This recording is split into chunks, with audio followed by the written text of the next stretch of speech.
Shalom Bapak Ibu yang ada di rumah. Puji nama Tuhan, kita bertemu lagi dalam ibadah online.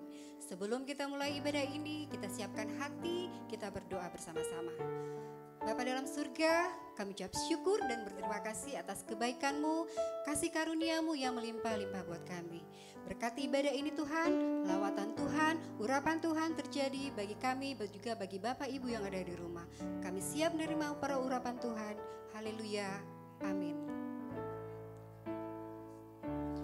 Penuhi hatiku dengan hadir-Mu,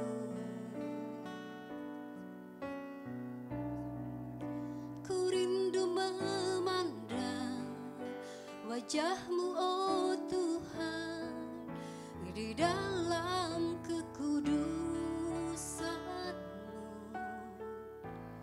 Bawaku dekat dalam hati-Mu,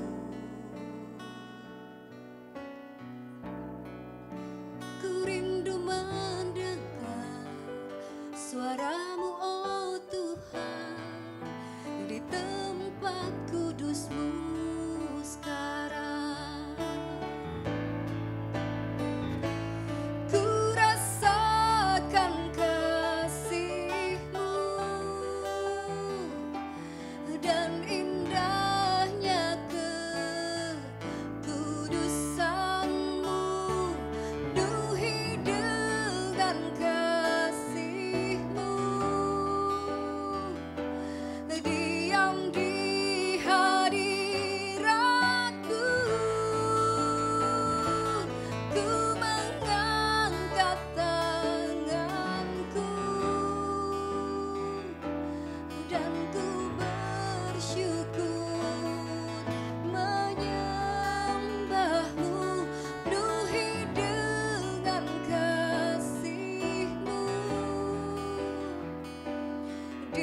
Bapak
Ibu yang di rumah, angkat tangan sama-sama kita berkata, oh terima kasih Tuhan.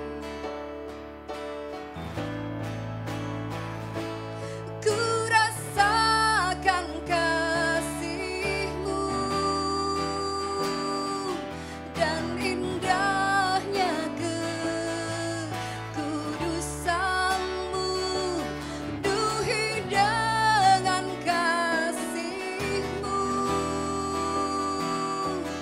diam di hadirat-Ku.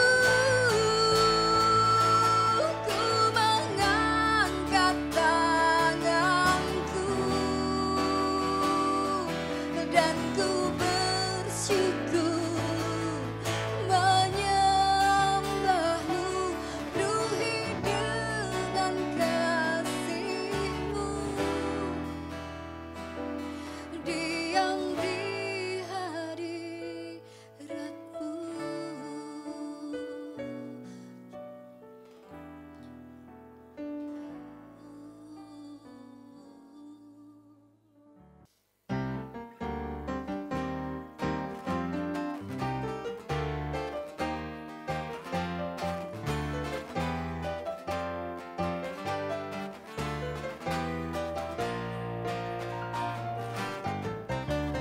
Roh Kudus tercurah di tempat ini, urapannya yang ajaib memulihkan umatnya. Roh Kudus tercurah bagi gerejanya, membangkitkan umat pilihannya. Hari inilah harinya Tuhan, saat pembebasan tiba. Belenggu dosa telah dipatahkan, mari bersorak bagi Dia. Hei, anggur baru tercurah, penuhi umatnya dengan sukacita. Minyak baru tercurah, urapi umatnya dengan kuasanya.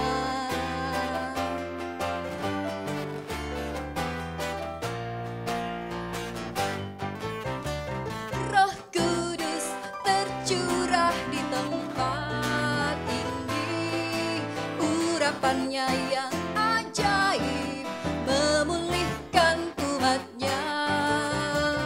Roh Kudus tercurah bagi gerejanya, membangkitkan umat pilihannya. Hari inilah harinya Tuhan, saat pembebasan tiba. Belenggu dosa telah dipatahkan, mari bersorak bagi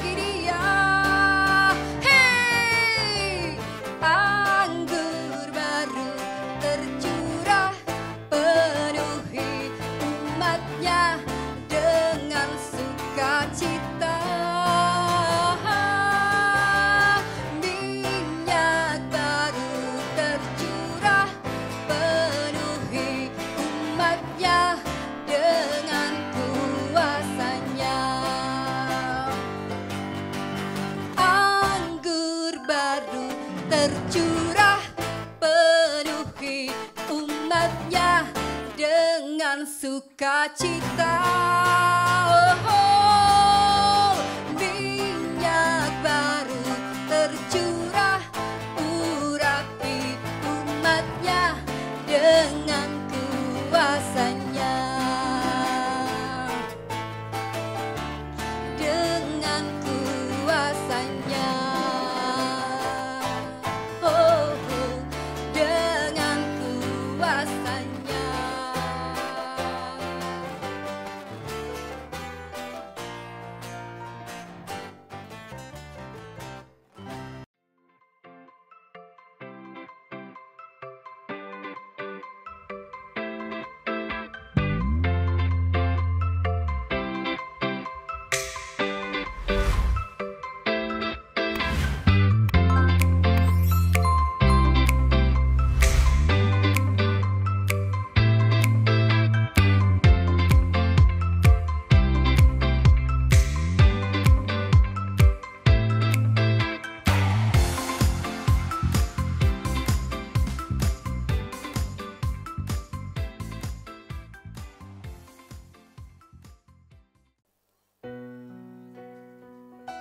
Mari kita siapkan hati, kita mendengarkan firman Tuhan. Oh, nama tekara Tuhan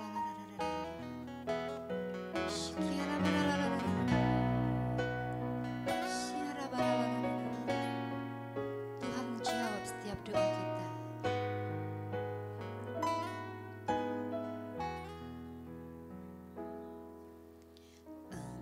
Engkaulah jawaban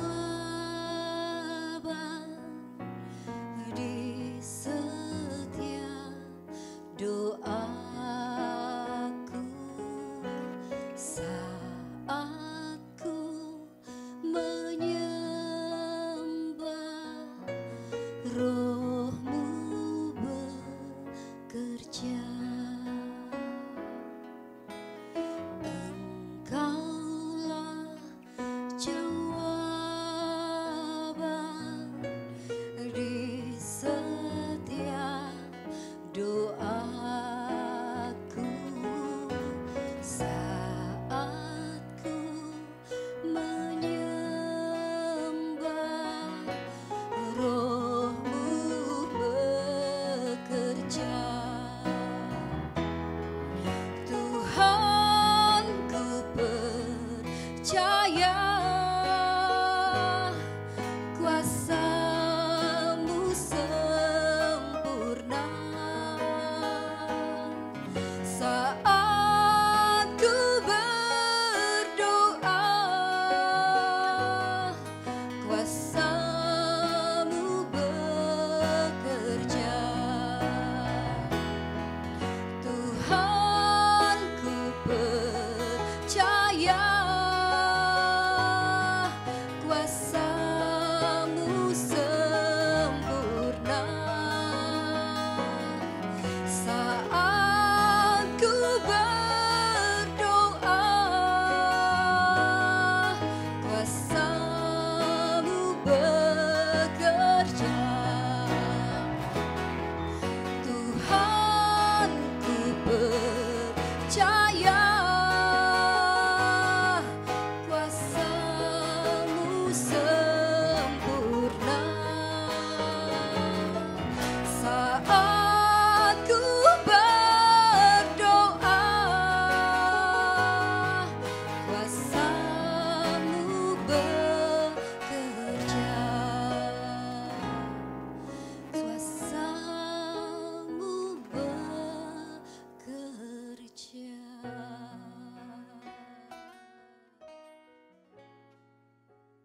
Shalom untuk semua saudara seiman di dalam Kristus. Hari ini kita akan kembali belajar firman Tuhan, dan kita tetap fokus kepada satu frame, satu ide besar dari pembina rohani kita, itu hadirat Allah. Ada banyak ayat di dalam Alkitab yang bisa menjelaskan atau memberikan satu pandangan tentang hadirat Allah. Tapi pada saat ini kita coba belajar. Saya akan mengajak kita belajar bersama-sama tentang Apa sih yang dimaksud dengan hadirat Allah? Kita sudah mendengar beberapa pembelajaran dari beberapa khotbah, kita mengikuti beberapa persekutuan, bahkan ada yang setia di sebuah gereja dengan begitu banyak metode atau pengajaran tentang hadirat Allah. Tapi pada kesempatan ini saya mencoba membawa kita kepada sebuah pengenalan lain, bukan pengenalan baru, karena tidak ada yang baru di atas muka bumi ini. Kita percaya itu. Pengenalan tentang hadirat Allah sebagai sebuah konsep di perjanjian lama, tetapi menjadi sebuah realita hidup yang harus kita mengerti dan kita jalankan, kita hidupi sebagai orang-orang pilihan dengan spirit perjanjian baru. Satu hal yang paling gampang kita lihat, kita baca dan kita hafal sekali, yaitu Mazmur 139 ayat 7, di mana di dalam ayat ini saya akan coba bacakan untuk saudara.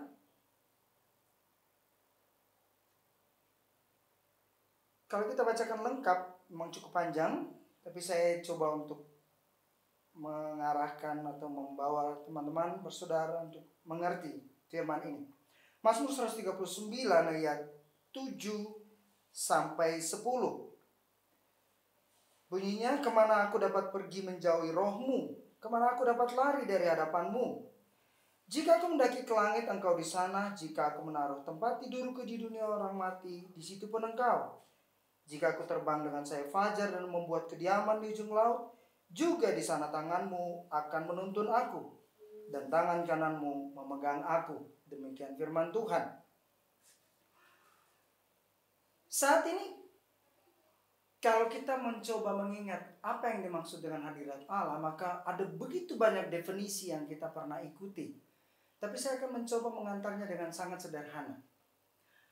Kata hadirat itu sebenarnya definisi sederhananya adalah sebuah tempat atau keadaan yang mempunyai pemilik sendiri. Kita ambil contoh, sebuah rumah, kita tidak akan bilang, oh itu rumah anu, tapi kita akan menyebut nama dari tuan rumahnya. Rumah Bapak X atau rumah Ibu Y, jika yang memiliki adalah perempuan.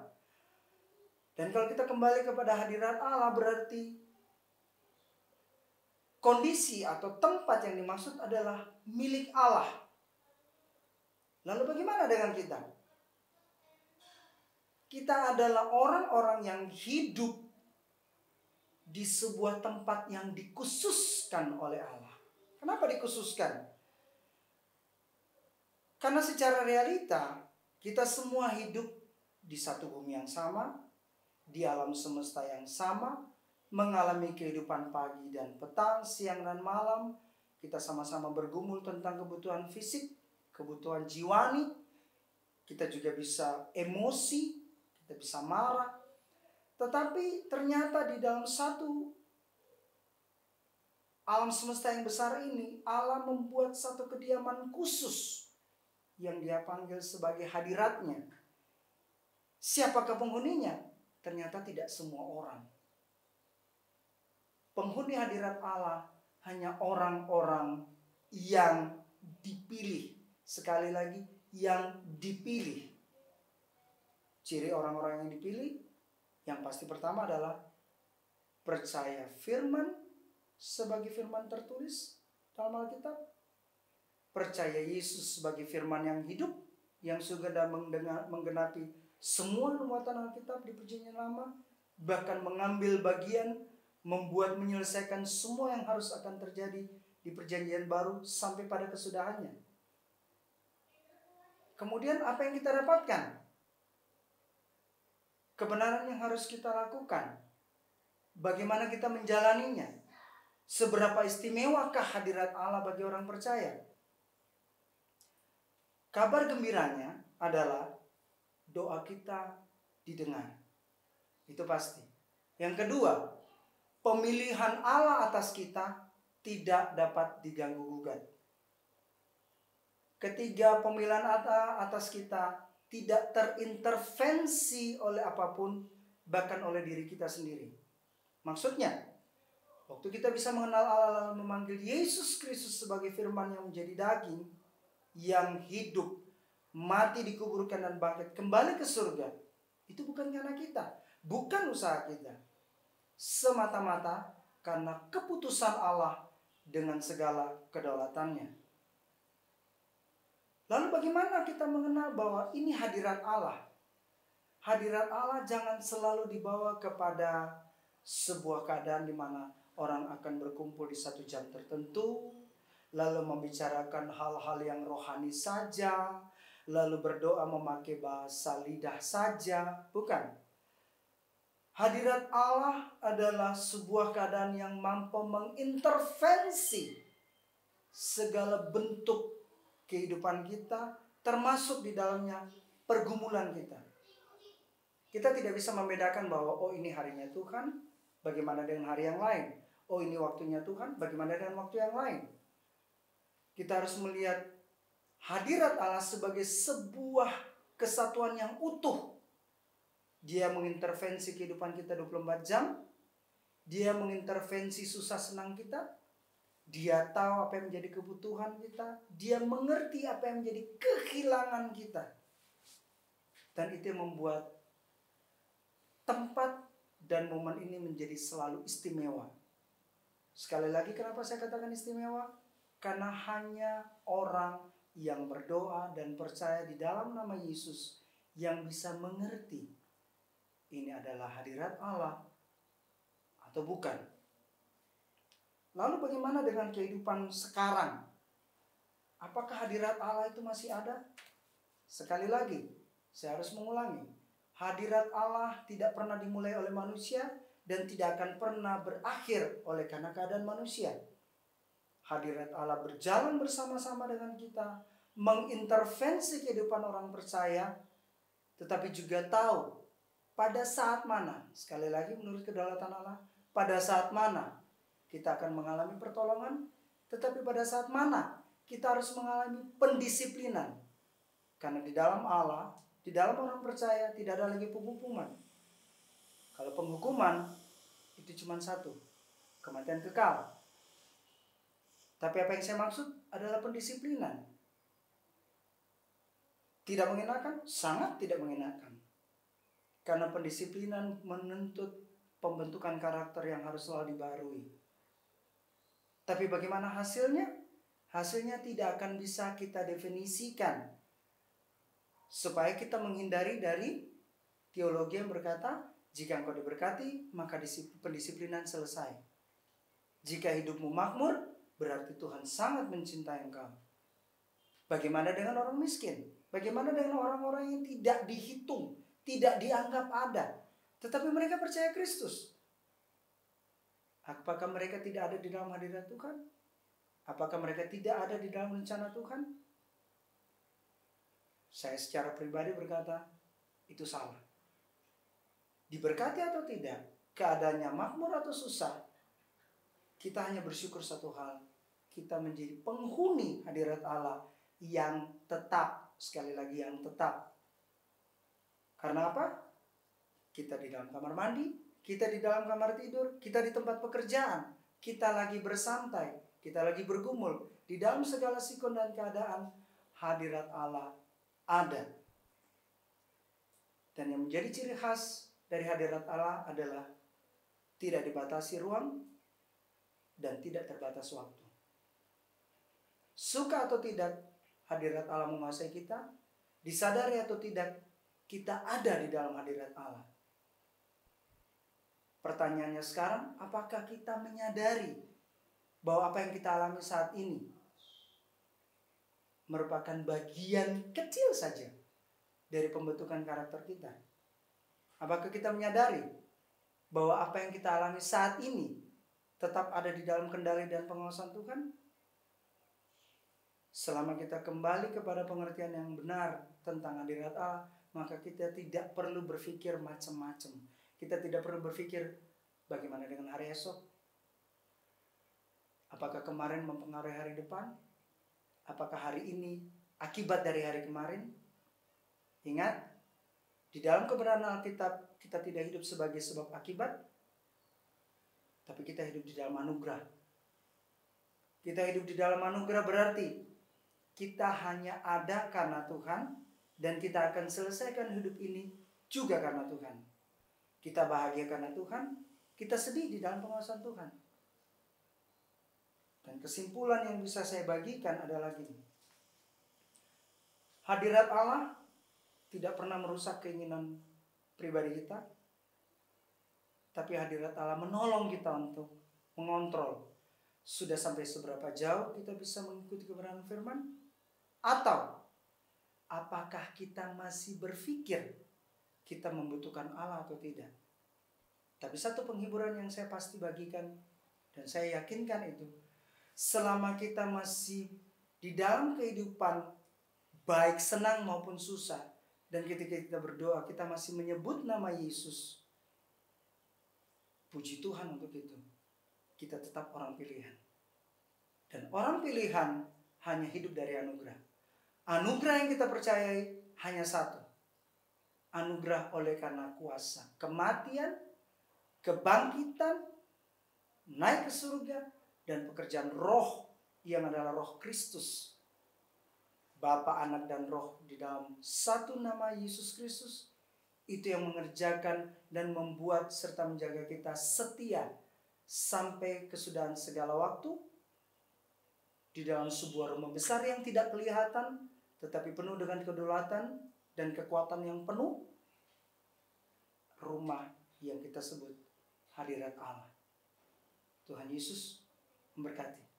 Haleluya, haleluya, haleluya. Kita sudah dengarkan firman Tuhan bahwa di dalam hadirat Tuhan adalah tempat yang tepat untuk kita boleh bertumbuh, tempat yang tepat di mana kita bisa berkembang adalah hadirat Tuhan. Jadi karena itu biar firman Tuhan yang kita dengar pada ibadah hari ini boleh memberkati setiap saudara, boleh menyatakan kemurahan Tuhan, kemuliaan Tuhan, dan hidup saudara menjadi tanah yang subur, di mana firman Tuhan pasti bertumbuh, berkembang, bertunas, dan berbuah. Saudara, kita akan berdoa. Terima kasih Bapa di sorga untuk setiap kebenaran yang sudah kami dengar pada hari ini. Biar kebenaran itu boleh tinggal di dalam setiap hati kami, sebab satu hal yang kami rindu adalah ada di dalam hadirat Tuhan. Kami menyerahkan minggu yang akan datang ke dalam tangan-Mu. Biarlah kami terus berada dalam hadirat Tuhan, menikmati Tuhan dalam hidup kami, menyerahkan segala sesuatu ke dalam tangan Tuhan sehingga kami tidak khawatir, kami tidak cemas, karena Tuhanlah sumber pertolongan, sumber perlindungan kami, karena kebaikan kemurahan Tuhan bakal mengejar kami seumur hidup kami. Terima kasih.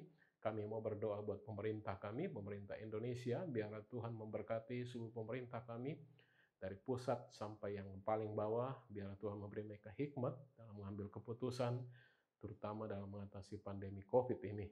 Biarlah segala sesuatu dinyatakan adalah kemuliaan Tuhan saja. Terima kasih para tenaga medis, Tuhan berkati.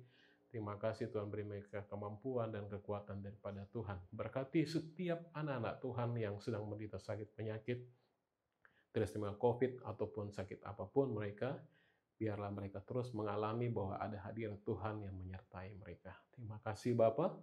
Kami serahkan segala sesuatu ke dalam tangan Tuhan. Kami serahkan minggu yang akan datang ke dalam tangan Tuhan. Minggu yang akan datang jauh lebih baik daripada minggu ini. Sekarang buka tangan saudara, kita terima berkat Tuhan.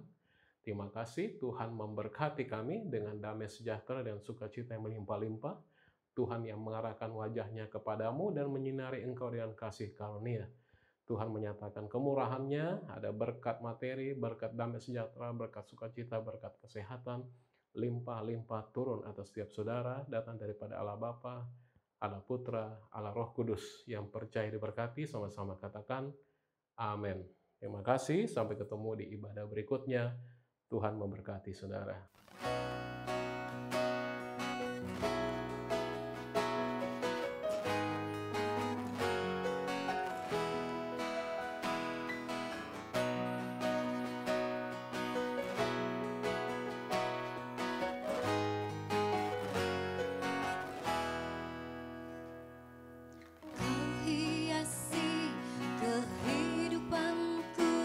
Dengan kemurahan-Mu.